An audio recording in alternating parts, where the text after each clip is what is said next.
Hi అండి, అందరూ ఎలా ఉన్నారు? ఈరోజు బిస్బెలేబాత్ ఎలా చేయాలో ఈ వీడియోలో అయితే చూద్దాము. బిస్బెలేబాత్ చాలా అంటే చాలా చాలా బాగుంటుంది.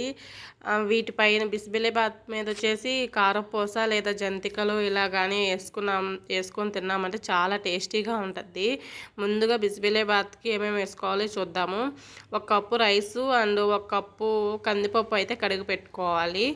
నెక్స్ట్ వచ్చేసి వెజిటేబుల్ అయితే వేసుకోవాలి. క్యారెట్ అండ్ ముల్లంగి అండ్ బీనీసు, నెక్స్ట్ వచ్చేసి ఆలు కూడా వేసుకోవాలి. నెక్స్ట్ మునక్కాయ కూడా వేసుకోవాలి.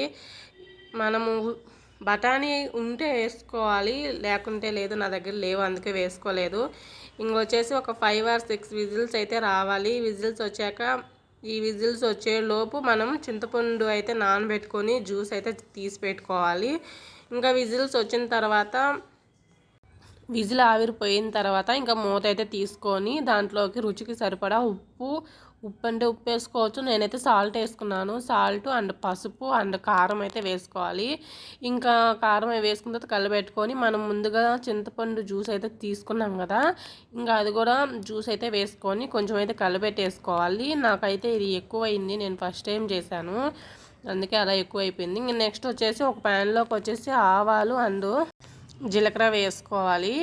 ఇవి కొంచెం వేగిన తర్వాత వచ్చేసి మనం ఒక పెద్ద సైజు ఆనియన్ అయితే వేసుకోవాలి. ఆనియన్ వేసుకున్న తర్వాత ఇంకా పచ్చిమిర్చి అండ్ కరివేపాకు కూడా వేసుకోవాలి. ఇవి మొత్తము కొంచెం దోరగా అయితే వేగాలి.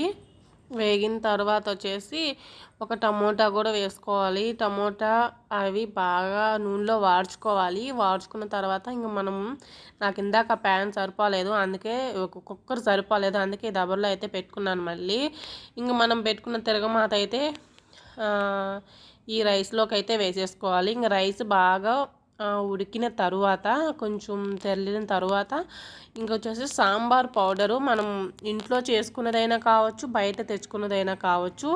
నేనైతే ఒక స్పూన్ సాంబార్ పౌడర్ అయితే వేసుకున్నాను. అలాగే దాంట్లోకి వచ్చేసి ఇంగువ పౌడర్ కూడా వేసుకోవాలి. ఇంగువ కొంచెం లైట్గా వేసుకోవాలి ఇంగువ. ఇంకా వేసుకున్న తర్వాత ఒక 2-3 తెల్లగడ్డలు అంటే తెల్లపాయలు అవి కూడా నలగొట్టుకొని అలా పైన వేసేసుకున్నామంటే వేడి బిస్బెలేబాత్ అయితే రెడీ.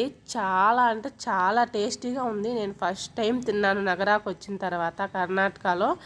ఒక్కసారి మీరు ట్రై చేసి చూడండి, మళ్ళీ రెండోసారి చేసుకొని తినాలనిపిస్తుంది. నచ్చితే ఒక లైక్ ఇచ్చి సబ్స్క్రైబ్ చేసుకొని షేర్ చేయండి. Thank you for watching.